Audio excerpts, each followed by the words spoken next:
haven't checked the weather yet, but I know it is the perfect day to chat about adult Jewish literature. I'm Sheryl Stahl. Thanks for joining me here at Nice Jewish Books. If you've been listening to Nice Jewish Books for a while, you've heard me thank the Association of Jewish Libraries, or AJL, an organization that serves as the leading authority on Judaic librarianship. I've served on committees and on the board and council, and I go to the conference almost every year. I'm proud to have AJL sponsor the Nice Jewish Books podcast. AJL sponsors another podcast about Jewish literature, The Book of Life, hosted by my friend and mentor, Heidi Rabinowitz. She focuses on books for children, or kidlit. When I saw Heidi at the 2024 AJL conference in San Diego, she cornered me to do a mutual interview. We ended up recording in my car, which made an excellent sound booth. And together we hatched a plan to interview people at the conference about their emotional support books. It turns out that doing on-the-spot interviews was a bit of a challenge. If we spoke inside, we had lots of excited conference attendee voices in the background, and if we spoke outside, there was traffic and airplane noise. So I apologize for the sound levels, but there's still excellent nuggets behind the noise. You'll hear me and Heidi, and then you'll hear a variety of voices sharing their Jewish books that are especially meaningful to them. Look at the show notes to see the cute cartoon that inspired this question and to find a list of books that are mentioned in this episode.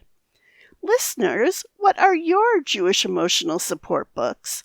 Heidi and I would love to know. Reach us through our websites. Mine is at jewishlibraries.org/nicejewishbooks, and Heidi is at bookoflifepodcast.com. So here we go with our initial conversation. Hi, Sheryl Stahl. Hi, Heidi Rabinowitz. Here we are at the Association of Jewish Libraries Conference. Once again. It's sort of like summer camp for librarians, where we get to meet new people, see old friends, reconnect. Yes, totally. I've been coming since 1999, and I've never missed one yet. How about you? Wow, since 2001, I think. Okay, so we're both AJL diehards, I guess we could say. Absolutely. I've been podcasting for a long time also, since 2005. How long have you been podcasting? I'm just finishing up my second year, and I have to say that you were totally my inspiration. I've been a fan of your podcast for ages, back when my kids were actually young enough to fall in the age range of your podcast, and I kept thinking, someone should really do a podcast about adult Jewish fiction. Somebody should do a podcast. So finally, I decided I could try being that somebody. Right. You're somebody. I'm a somebody. Yeah. Awesome. Well, now that you've begun podcasting with Nice Jewish Books, what have you enjoyed about doing a podcast? Oh, wow. I've just been so impressed and so gratified and grateful that the authors volunteer their time to speak with me, especially the first two authors, because I didn't have a podcast. I had nothing to show them or tell them. It's just like, hi, I'm starting something brand new. Would you talk with me? And they were just amazing. It was Mary Marks and Talia Karner. I just have always loved reading and loved going on a deep dive, and it's just really fun to talk about literature and see if what I was thinking was what they were thinking. And sometimes it's like, yes, I got it, and sometimes it was like, oh, that wasn't what they intended, but yeah, that's cool. So you mean you have a different interpretation than what the author thought they were saying? Exactly. Yeah. But, the book becomes the property of the reader, too, in a way. So that's fair. And people often ask which is my favorite book, which is almost always the one that I'm working on. Right. But the latest is my favorite because it's just fresh and I'm so into it. Yeah. What do you most like about podcasting? I love getting to do a deep dive with authors. So if I read a book and I'm excited about it, I have questions about it, or I'm just intrigued and I can't stop thinking about those characters, it's so exciting to have the opportunity to then talk to the author and make them happy that I feel so excited about their book, but also to find out the behind-the-scenes stuff and the inspiration and what else they might have been thinking about while they were creating that book. I'm amazed at the massive research to provide context for their characters and how much of it really got left out, but they still needed it in their head to make the character make sense to them or the setting. That's right. And especially it's interesting that fiction requires so much research. You wouldn't expect that, but It really does. Yeah, and I'm always interested to hear how a book might have evolved from the first idea to how it ended up, because it's often quite a journey. And every author has their own writing process, so it's kind of fun hearing different perspectives. Right. We mentioned that we both have been coming to the Association of Jewish Libraries conference for a long time, but let's say why. So what's your role in the world of Jewish books? For many years, I was a librarian at Hebrew Union College, a special academic library. I mostly dealt with cataloging and a little bit of reference. HUC, Hebrew Union College, was very involved early on in the Association of Jewish Libraries, and they would send all their librarians who wanted to go to the conference, and then they would come back and we'd have a staff meeting, and they would all say what sessions they went to, what they learned, what the food was like, who they bumped into, and I was so jealous. I felt like I was a little kid watching the big kids go off to do something cool. I was so excited when I was able to join. I pretty quickly got roped into being on the board. So I'm one of those weird people who kind of likes meetings sometimes. You're just with those people who are passionate about something. I fell in love with the organization and served in several roles on the board and then the council and now as podcaster. There's nothing like a well-run, purposeful meeting. Exactly. But weren't you also on the AJL Fiction Committee? Yes, I was on the Fiction Award Committee. Yeah, so that makes sense that that's of interest for you, that you would want a podcast about. And what about you, Heidi? Because I know you're not from the academic world, so what's your world? My world is a Reform Synagogue Library where I served the Hebrew school a bit, but mainly the preschool as their school librarian. I've been there about the same length of time that I've been involved with AJL, so since the late 90s. Some of the kids that I first met there are now adults, and they have kids. But yeah, that's how I got involved in Jewish children's literature, and I got involved with AJL right away, and I served on the Sidney Taylor Book Award Committee, and never wanted that to end. So I found ways to continue being involved with Jewish kids' books, even once my tenure on the committee was over. Well, you're very active online with the Kidlit Maven group. Right. Susan Kussel helped me to form the Jewish Kidlit Mavens group, and now we also added Rebecca Levitan and Joanne Levy as moderators as well. And that's for anybody who's interested in Jewish children's books. It's a Facebook group where we have ongoing discussions and vibrant features every week to learn about what's the new great stuff that's coming out and what issues are going on in the Kidlit world. Yeah, people are really active participants, and that's very exciting. And there's also the Sidney Taylor Schmooze. Right. That is a mock award blog for the Sidney Taylor Book Award. It's really become more of a review journal, actually. We are trying to get book reviews of pretty much every Jewish children's book that's coming out in a year, children's and YA. We have a really great team of volunteer reviewers, so thanks to all those people who have been volunteering. We would never be able to do it ourselves. That's another program that I do with Susan and also with Chava Pinchuk, another past chair of the Sidney Taylor Committee. Susan's a past chair, I'm a past chair, Chava's a past chair. And so the three of us run that project together. Susan is my partner in crime for many of these projects. Have you been surprised or challenged or anything about like the actual process of doing a podcast? My big challenge is my bird. Yes, there's a lot of chirping going on. Yes. Well, his cage is in the room where the internet is the best. So a lot of times I've had to kind of repeat my questions because there's been chirping in the background. But the mechanics of it have been surprisingly easy. And I was just terrified of starting these interviews. But the people have just been so gracious and so happy to talk about their work that pretty much all the discussions were much better than I thought they would be. Because authors are very excited to talk about their work, and they're well-spoken because they're authors. Right. So it's always really fun to talk to them. How about for you? I think actually the big challenge is to get people to know that we're doing this. Both of these are sort of niche podcasts. And so it's okay that the whole entire world is not listening.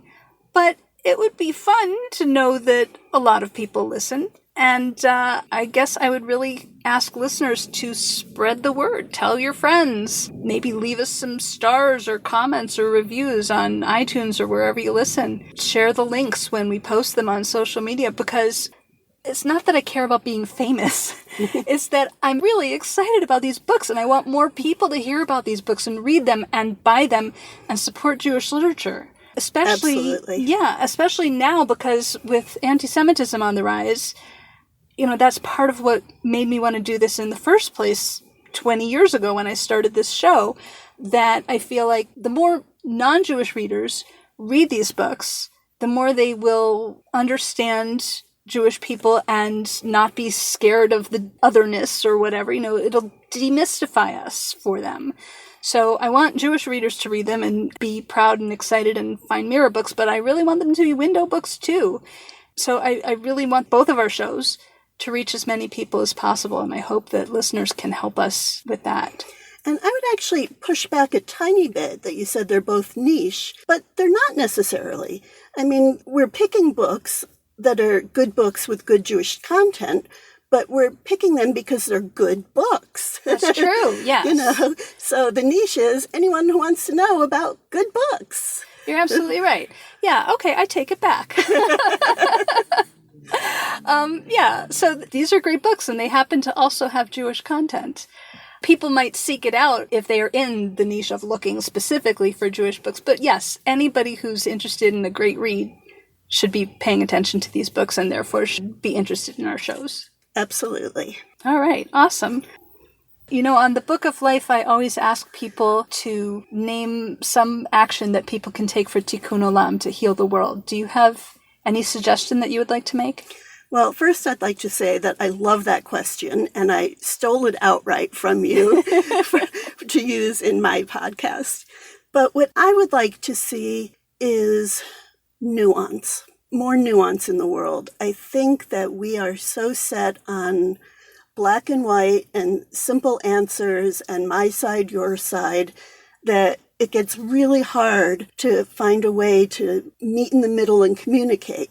So it doesn't mean that we have to convince each other, but just accept that there's nuance in the world and give people the benefit of the doubt. Allow someone to say, oh, yeah, I guess I shouldn't have said that. Let me rephrase it. Instead of, if you're offended by something, you're a horrible person, cancel, cancel, cancel. So nuance and learning moments. That's what I would like to see in the world. How about you? Well, since we're here at the Association of Jewish Libraries conference, I'm going to suggest that people should check out our organization, because we are awesome. We are the leading authority on Judaic librarianship. It's a small but mighty organization run by volunteers, and you don't have to be a librarian, and you don't have to be Jewish. So I invite people to look at jewishlibraries.org, consider joining or supporting our organization. As I was on my way here on the airplane, and I was thinking how the words in our name are kind of under attack right now. Jewish and libraries are both things that are facing challenges right now. Maybe doubly so when you put it all together. Mm-hmm. So yeah, I would like to see people supporting our organization, but also supporting libraries and supporting Jews and supporting Jewish libraries and books. Thanks for sharing that, and thanks for that question, and for allowing me to use it. Oh, I'm happy to have more Tikkun Olam suggestions in the world, so you're very welcome to use it. So I saw this cartoon online where there's this couple getting ready to go to sleep, and there's this teetering pile of books, and one is going to move the pile of books, and the other person says, "No, wait, don't touch that. That's my pile of emotional support books." So, I saw that too, and it totally cracked me up because I have several piles next to my bed. Yeah, I think we can all relate to that. So, what's a Jewish emotional support book for you? Oh, one book that I keep going back to is actually an older one. It's called He, She, and It by Marge Piercy. And it's told in two timelines. One's in the future and one's in the past. And in the past, we're in Prague, where the situation of the Jews is very tense, and the rabbi is creating the golem. So we see this created creature and how it's evolved and how it's protecting the Jewish community. And in the future, we have someone who lives in this remote kibbutz, so an enclave of Jews, and one of them is building, I don't remember what term they used, sort of an android or cyborg to help protect the community. It's just a cool juxtaposition of these very different, it's a fantasy with the golem and the science fiction with this made creature, but how they're different, how they're the same. So it's just one of my old favorites. What about you? I think I will pick When the Angels Left the Old Country by Sacha Lamb, which is a Sydney Taylor winner, fairly recent. It was a YA book, but I think a very good crossover for adult readers too. It's very much like a Jewish version of Good Omens by Neil Gaiman and Terry Pratchett, which was also recently a series on TV. It's told in a folktale kind of voice that makes it feel very timeless. And it's about an angel and a demon who are Torah study partners. Wow. So, in Good Omens, we've got the angel and the demon who are friends and who end up being more than friends. And that is kind of a similar trajectory in this book. But what's so interesting is how the demon is not necessarily bad. It's sort of kind of an angel, and the angel is not completely good, and the angel is interested in learning more about what it means to be human. And so there's a lot of lines being blurred. And so there's a lot of growth going on that you wouldn't expect from supernatural creatures. Mm-hmm. And it's also an exciting adventure that takes place as they immigrate through Ellis Island to the Lower East Side, and they get involved in the workers' rights movement. And there's just so much going on that fits together in very fast-paced, exciting ways. I wish it would be a movie. And it's the kind of book where when I finish it, I just want to read it right away again. Mm-hmm. So I love books like that. Yeah. So, that's why I would put it in my emotional support pile, because I definitely would go back to it. Like if I needed a book that felt like a hug, I would go back to this book. So that's a YA book, young adult. Do you have a younger book that you just love?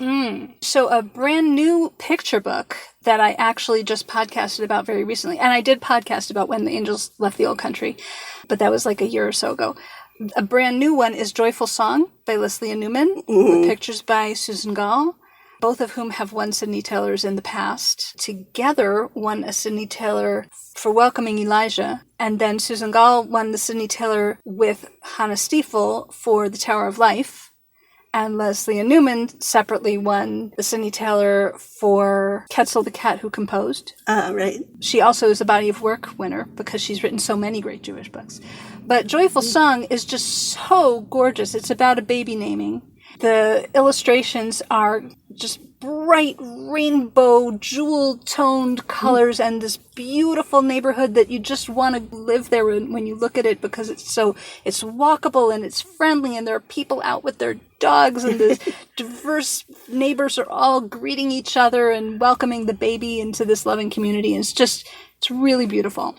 She's come a long way since her groundbreaking book, Heather Has Two Mommies, which I remember in fact, very clearly. This book is like sort of the evolution of that, because there's two mommies with this new baby and the big brother who's helping to bring the baby to the temple for the baby naming. But they don't talk about it. In Heather Has Two Mommies, it's like, well, now we have to explain why Heather has two mommies, and that's fine. And in this book, it's like, you don't talk about it. It's just, well, here are the two mommies, and there's the kids, and okay, great. What are they going to do now? Also, it's an interracial couple, which is different from Heather Has Two Mommies. So it sort of takes that same concept, but grows it into a more realistic and beautiful version of itself. It's great. It's wonderful. That is also an emotional support book because it's just so gorgeous. Well, it is lovely as always talking with you, and it's wonderful to actually see your face. Yes, it's great to see you in person. We mostly communicate virtually. Right. So we're going to be interviewing fellow conference attendees and asking them for their emotional support books. So by the end of the next few days, we'll see how that project turns out. But in any case, it's been really fun to talk with you. Sheryl, Stahl, thank you for talking with me. Heidi Rabinowitz, it's been a pleasure speaking with you. Thanks. Tell me the question exactly that you're answering. What is your favorite Jewish emotional support book? Emotional support book, okay. I'm Dara Henry. One of my favorite Jewish support books is On All Other Nights. It's a Passover anthology. And I love it so much because it's made up of all these beautiful stories about Passover and family that you can cuddle up with and just enjoy with your family and kids. And it's a great read. All right, great. Thank you. Hi, I am A.R. Vishny. I wrote Night Owls, which comes out September from Harper Teen. Which is a Jewish fantasy that I have really enjoyed. So, what is your Jewish emotional support book? Oh, that's so hard. My Jewish emotional support book is probably Spinning Silver by Naomi Novik. I love that one. It's definitely the book that got me into Jewish fantasy, and it's a character I really love. I return to her a lot. I loved Miriam, and the depth of the world just really spoke to me. It's a space I love to be in. I'm David Schlitt. I'm the Special Collections Manager at Western Washington University Libraries. I guess my emotional support book for this past several months has been, I discovered Wallace Markfield, the Jewish-American 20th century author who's kind of been left behind as one of the big names in American Jewish post-war fiction, and I just was dying reading Teitelbaum's Window. He was called Somewhere at Some Time the Proust of Brighton Beach, and there's just this kind of huge, earthy, long sentences. It was carrying me through the winter time in a way that I'm still really just grateful for. I'm Sally Winograda, Jewish author, a lover of Jewish books. More than an emotional support, it's the scaffolding of my life, and that would be Viktor Frankl's Man's Search for Meaning. I read it first in high school. It was an assigned book. At the age of 15, that was a wondrous shocker to recognize that Frankl could take his experience in the concentration camp and turn it into such a positive imperative that, yes, the bastards are out there and they are not allowed to change us. I'm holding on to that a lot these days. I reread it about once every 10 years, and it's time for me to reread it this summer. It's what keeps me upright emotionally. And of course, there are fun books, like Ellen Kushner's The Golden Dreidel. It's her response to The Nutcracker, to give a holiday book to Jewish kids, done with a lot of humor.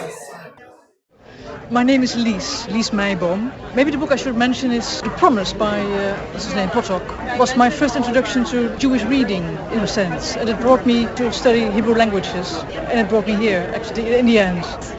Hi, I'm Aidan Polydoros, and my Jewish emotional support book is A Far Wilder Magic by Alison Saft. It provides a really interesting look at Jewish folklore through a secondary world lens. Aidan, many people will recognize your name, but just remind us why we should know your name. I'm the author of Wrath Becomes Her, which was a Sidney Taylor Honor book, and The City Beautiful, which won the Sidney Taylor Award. Awesome. Thank you. Mazel tov on that, too. My name is Rivka Yerushalmi, and I'm the Board and Council Secretary for AJL. And a wonderful book that has not explicit Jewish content, but it is about a Jewish experience, is called What a Beautiful Morning by Arthur Levine, based on his own experience with his grandfather who had Alzheimer's disease. It's a very touching and beautifully written book. I recommend it to help children understand what it's like to have a family member with Alzheimer's. My name is Sadura Ludwig. I am an author of books for adults and for kids. My latest book is a picture book called Rising, illustrated by Sophia Vincent Guy, published by Candlewick, which is about a child and mother making challah and getting ready for Shabbat. What is your emotional support book? So that's so funny when you say, what makes a book an emotional support book? But the book that came to mind when you were asking this, it's not actually a book that I read again and again, but it's one that I hold close to my heart, and that would be Sally J. Friedman as Herself by Judy Blume. I think it is an underrated Judy Blume book. It's probably my favorite. Margaret is wonderful, always going to love Margaret, but I remember when I was younger reading Sally over and over and over again, and reading about a Jewish girl who lived in her imagination, where stories took her away. Stories made the world make sense to her, and stories were the way that she understood all of the strange and crazy things happening around her, both in the greater world and also in her family. That was me. I always felt like Sally was me. Now that I'm writing books for kids, maybe that's what makes it my emotional support book. I'm trying to reach in my characters. What's the Sally in my characters for me now? Tell me who you are. Elisa Keshin. I'm a kindergarten teacher, and I'm presenting with author Dara Ludwig about the impact of challah baking with young children. What's your Jewish emotional support book? All Rivers Run to the Sea. Elie Wiesel's memoirs. It had a big impact on me when I was in university and studying Jewish theology, and his view of Jewish theology was a big game changer, I guess, for me and my view of my belief in Judaism. Hi, I'm Susan Dubin. I live in Las Vegas, and it's very hard to choose a favorite Jewish book, but I love the books about the Jewish women in the Bible. And one of my very, very favorites is The Women at Sinai. And you're also an author. You've written books about women in the Bible. I have. My latest book is Women in the New Testament, which was way harder for me to write than the women in the Bible that I'm familiar with. So, yes, it's exciting. It's exciting to be around Judaica and all of the people who love Jewish books. Great, thank you. Thanks. Hi, I'm Richard Ho, author of 2 New Years, and my Jewish comfort book is Happy Hanukkah, Curious George. It's the first book that we bought for our oldest son before he was born when we were putting together his baby library, and it's the book that sort of rekindled my love for children's books and set me on the path to becoming a children's book author myself. My name is Shoshana Traum. I am the secretary of the Archivists of Religious Collections Steering Committee at the Society of American Archivists. My Jewish comfort book would probably be The Beekeeper's Apprentice by Laurie R. King, which is a Sherlock Holmes pastiche with a female character who is Jewish and sort of becomes Holmes's apprentice. Another book that I'm quite fond of, the sequel to which is forthcoming, in fact, is the Jewish Futures collection of science fiction, edited by Michael A. Burstein, which came out in 2023. And the sequel, which will be science fiction and fantasy, is forthcoming, but the date has yet to be announced. Henry Woodall, Maimonides' commentary on the Mishnah. Awesome. Great, thanks. I'm Dina Herbert. I'm a past president of AJL, and I think my comfort books are the Babysitter Club books. I really loved rereading them as a child when I couldn't fall asleep. The characters felt like family, and now that I have a daughter the same age as I was when I started reading, it's really wonderful to revisit those characters. Hi, my name is Olga Potap, and my Jewish comfort book is Shalom Aleichem Stories, all 6 volumes that I read in Russian translation. I am Daniel Scheide, and I am at Florida Atlantic University. And I have a disturbing amount of books in my home that I've never read, and I just like having them around. There are things that I've had on the bookshelves for decades, and I'm not going to get rid of them, even if I never read it, because I just am used to seeing it on the bookshelf, and I love seeing it on the bookshelf. The other day, I read not a Jewish book by the designer and fantasy author and socialist William Morris, and it's amazing that this hidden treasure has been on my bookshelf for decades and I've never read it, and it was amazing. I think it's that way for a lot of my Jewish books, like the religious books. I've never made it all the way through the Talmud, and I don't know that I ever will, but it's like nice having it on the shelf, and that makes it my home. My name is Jane Rothstein, and I'm a synagogue librarian. I guess I would have to say the All of a Kind family books. I always come back to them, and I'm always sad that kids don't read a lot of them anymore. This is Sally Stieglitz, Editor-in-Chief of AJL News and Reviews, and in my secular life, I am Communications and Outreach Coordinator at Long Island Library Resources Council. And Sally, if you had an emotional support pile of books, what Jewish titles might be in that pile? First of all, it's not if. There's always, sometimes it's a real pile, sometimes it's a pile on my Kindle. It's very soothing to have books we want to read queued up. I don't like historical fiction. I like the ones that are more reflective of being Jewish in the contemporary world and how that informs your life. There's one book, I can't remember the title, but I did review it for News and Reviews and it just moved me so much. This woman is going through like a menopausal time. She has this thing with her father who talked about the trauma of losing people in the Holocaust and how that generational trauma has filtered down to her. I just feel that those things are so telling of our contemporary lives for Jewish people. I'll try to get you the title so you can pop it in one day. Any other thoughts? Just want to say this is a great podcast and everyone should listen. All right, thank you. Hi, I'm Michal Babé. I'm a children's book author and a former elementary school teacher.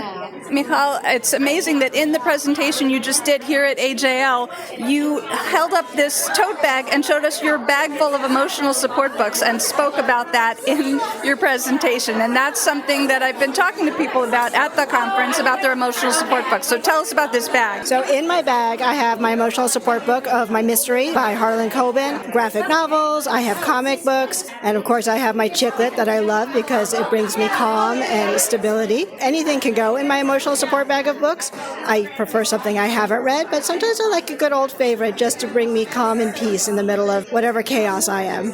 And I think you pointed out that the books that you were showing us were secular, but they were all by Jewish authors? Yes, that's correct. I actually like to bring around secular books by Jewish authors like Harlan Coben, the woman who wrote Devil Wears Prada. I'm blanking on her name right now.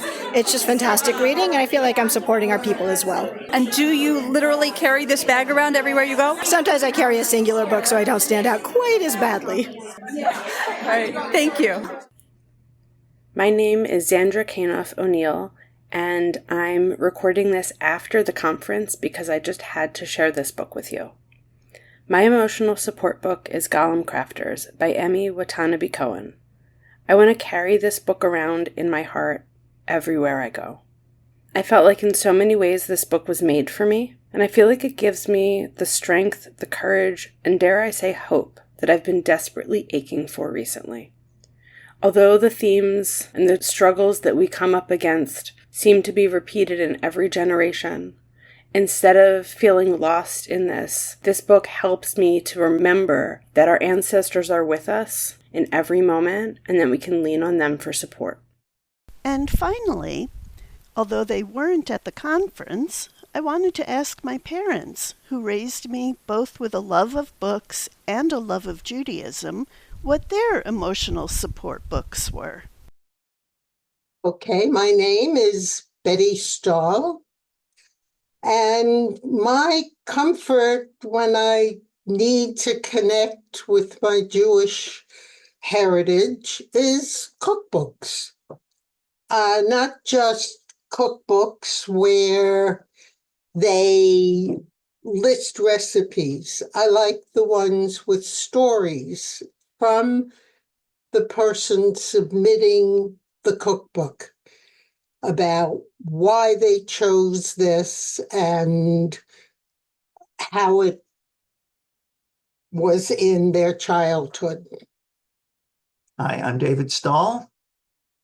My favorite book that I read every week is A Torah Commentary for Our Times by Rabbi Harvey J. Fields. It provides a background for the Torah study that I engage in mostly every week. I want to give a huge thank you to Heidi and to everyone who told us about their emotional support books. Now, do you need a tote bag to carry around your emotional support books? Enter our drawing. Post a review of Nice Jewish Books or the Book of Life, or both, on social media such as Facebook or Instagram, or on any podcast player such as Apple Podcasts, Spotify, Amazon Music, or wherever you listen to your podcasts. Take a screenshot of your reviews and email the images to bookoflifepodcast@gmail.com. You'll be entered into a drawing for a special tote bag with the logo of the Book of Life on one side and Nice Jewish Books on the other. Every review you send us is an entry in the drawing, and multiple entries are allowed and encouraged.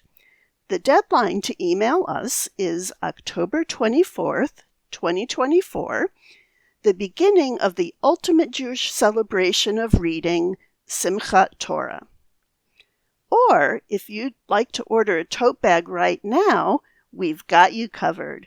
You can order the combination tote, a Book of Life tote, Nice Jewish Books tote, or Ella and Henny and Sarah and Charlotte and Gertie from All of a Kind family fame by going to the Association of Jewish Libraries website, jewishlibraries.org, and clicking on the shop link in the About tab.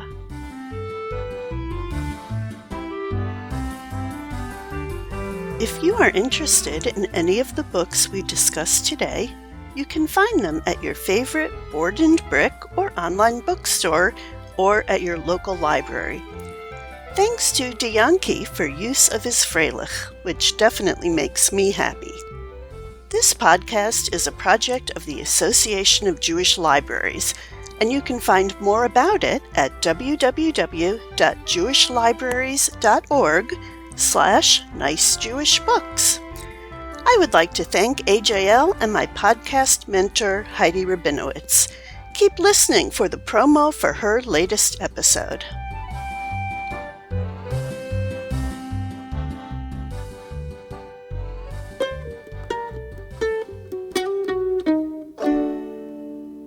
Hi, this is Karen Jensen, creator and administrator of Teen Librarian Toolbox.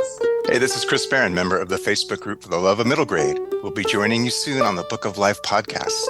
I'd like to dedicate my episodes to teen librarians everywhere who are trying to figure out how to serve middle grade readers and young teens.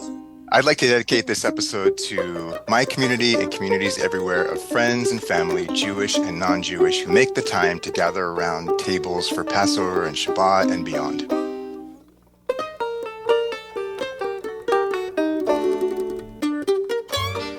The Book of Life is the sister podcast of Nice Jewish Books. I'm your host, Heidi Rabinowitz, and I podcast about Jewish Kid Lit. Join me to hear my conversation about middle grade books with Chris Barron and Karen Jensen at bookoflifepodcast.com.